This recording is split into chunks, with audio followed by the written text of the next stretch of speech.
In this lecture, we'll learn how to use images. We can make them responsive, apply some styling, and align them. Let's create a normal image using the image tag, with the source being an image from placeholder with the dimensions 300 times 200 pixels. We'll give the alt attribute the text normal image. When we look at it in the browser, we see just a normal image as we would expect. Now we want to see how images can be enhanced and changed.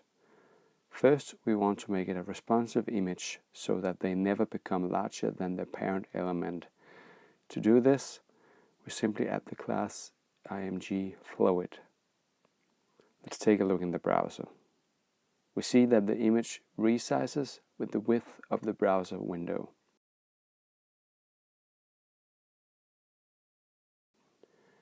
Now we want to apply some basic styling. To make rounded corners on the image, we add the class rounded. Let's take a look in the browser. We see that the image now have a border radius of 0.25 rem on all corners. We can also turn the image into a thumbnail.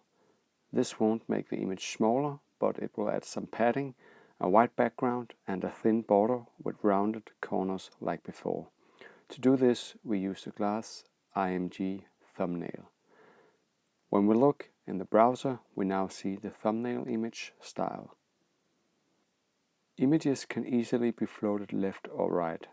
Let's float our image right by adding the class floatRight. In the browser, we now see the image in the far right side. The alignment of images can also be controlled with text utilities on the parent element. To demonstrate this, we'll create a wrapping div element with the class textCenter and remove the floatRight class from before.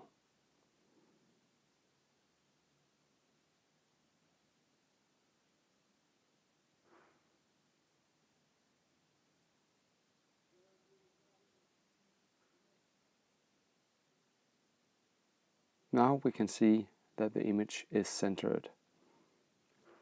Another way to center an image is to use a combination of display and spacing utilities.